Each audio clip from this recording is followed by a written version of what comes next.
The alarm on my wrist buzzed twice, which meant my shuttle was boarding in 11 minutes, and I still had to cross half of Dockway Station to reach Gate 9. I pushed through the crowd with my bag on my shoulder, dodging a cargo drone, ducking under a floating advertisement for some mining company, moving fast because I did not want to spend another 6 hours waiting for the next transport. That is when I heard the sound. It was not loud. It was a thin, broken sound, almost swallowed by the noise of the station, but something in it made my chest tighten before my brain even understood what it was. I slowed down without meaning to. I looked toward the wall near a closed cargo shop, and there she was. A child. An alien child, small, maybe the size of a human 7-year-old, with pale blue skin that flickered faintly like a dying light whenever she trembled. Her eyes were too large for her face, wet and wide, and her whole body was curled against the metal wall, like she was trying to disappear into it. She was making that sound, that thin, broken sound, over and over. Around her, the station moved like water around a stone. Aliens of a dozen species walked past her without looking down. A tall gray being with 4 arms stepped neatly around her, eyes fixed straight ahead. A group of traders laughed at something on their translator screens, and did not even glance her way. A station guard walked past close enough to touch her, and did not slow his pace at all. I stood there for a second, stunned.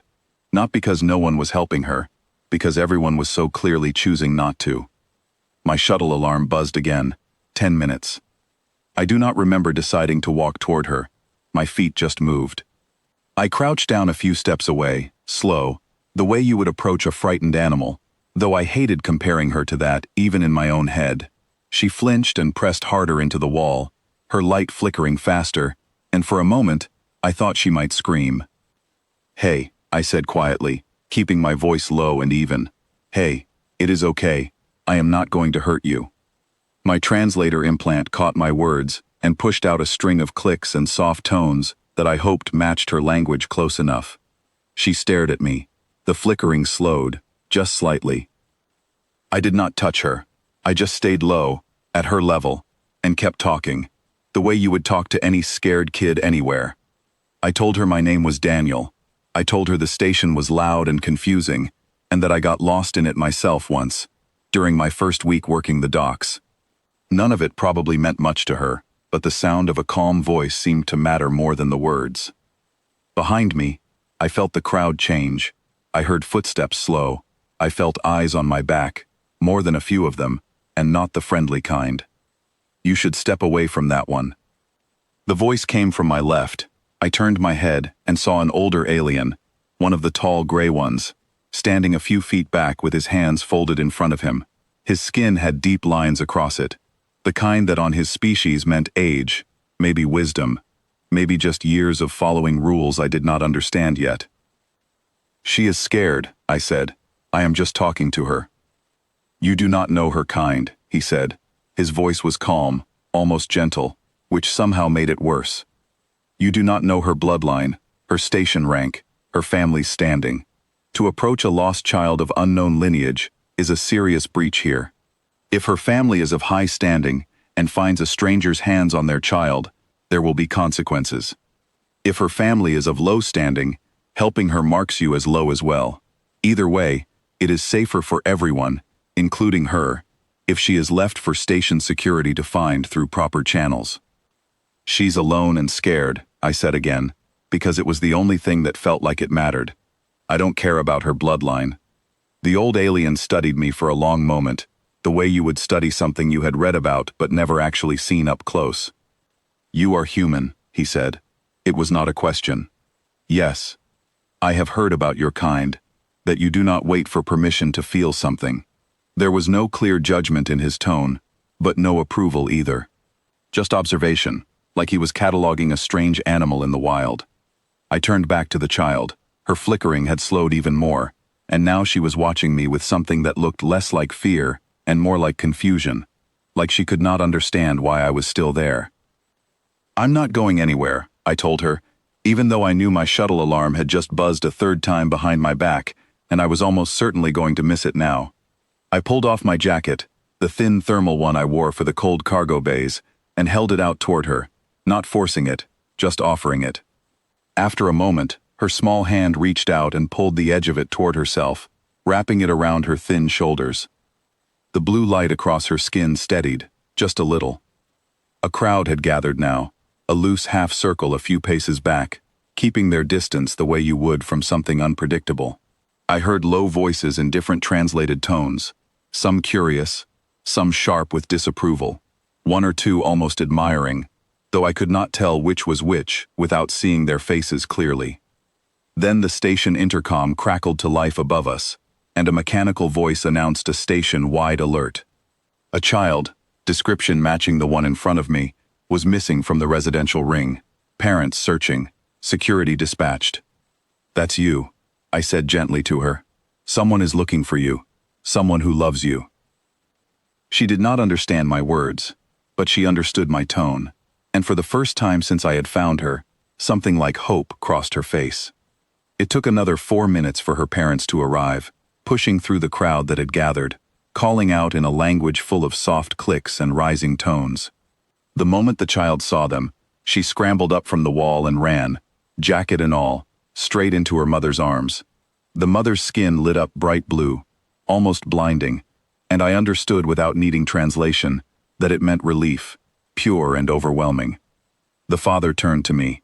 He was tall, broader than the old gray alien who had warned me off earlier, with markings across his arms that looked almost like tattoos. He studied me for a long moment, the same way the elder had, like I was something unexpected. "You stayed with her," he said, through his own translator. "Alone. Not knowing who she was, not knowing what house she belonged to." "I didn't need to know that," I said. "She was scared. That was enough." He was quiet for a moment. Around us, the crowd had not moved away yet. If anything, more people had stopped, drawn by the alert and now by the scene in front of them. "On this station," the father said slowly, "there is a reason people do not stop for strangers, especially not for lost children. Our history is long, and old wars were started over misunderstandings, just like this one. A stranger touching a child of unknown house was once considered an act of war. The custom of walking past, of leaving such matters to official channels, it kept the peace for centuries. It became instinct. Nobody questions it anymore." "I didn't know any of that," I admitted. "I know," he said. "That is what surprised me most. You did not calculate the risk. You did not wait to learn her house or her rank or what it might cost you. You simply saw a frightened child and stopped." He paused, looking down at his daughter, who was still holding tight to my jacket. "I do not know if that is foolish or if it is the bravest thing I have seen in a long time. Perhaps both." The old gray alien who had warned me stepped closer again. His expression unreadable in the way I was slowly learning meant he was thinking hard about something. "Humans have only been part of this station for a short time," he said, mostly to the father, though his eyes stayed on me. "I confess, I did not expect much from your species. You are loud, you are impulsive, you do not follow the old customs, and I assumed that meant you did not understand the value of them." He paused. "But perhaps some customs exist only because everyone forgot why they began. Perhaps somewhere along the way, keeping the peace between houses became more important than a crying child in front of us." Nobody in the crowd said anything for a moment. The station kept humming around us, drones passing overhead, distant announcements echoing off the high ceiling, but right there, in that small circle, everything had gone quiet. The mother approached me and gently placed the jacket back into my hands, though her daughter kept one small fist wrapped around the sleeve, unwilling to fully let go. Up close, I could see the mother's eyes clearly for the first time, large and dark, glassy with emotion that needed no translation. "Thank you," she said, the words coming through slightly delayed by the implant. "You did not know us. You did not know what stopping might cost you. And still you stopped. I would do it again," I said, and I meant it. My shuttle alarm buzzed one final time and then went silent, which meant I had officially missed it. I did not care.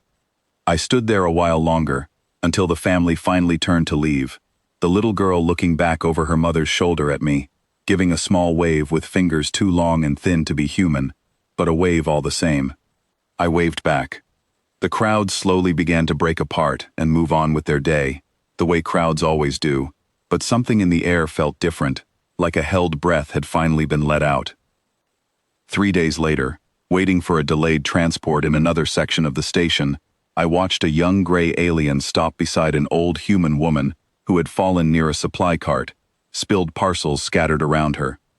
He crouched down without hesitation and began gathering her things, ignoring the two other beings who walked past without a glance, the same way the crowd had once walked past a crying child near Gate 9. I do not know if it meant much in the grand scheme of an entire station full of strangers and old customs. Maybe it was just one small moment that would be forgotten by the next day. But I like to think that somewhere in that small act, a little bit of what happened that day had traveled further than I expected. People still ask me sometimes why I stopped, why it mattered so much to help a child I did not know, whose language I could not speak, whose customs I did not understand. I still do not have a perfect answer for them. Maybe that is the whole point. Maybe we were never supposed to need one.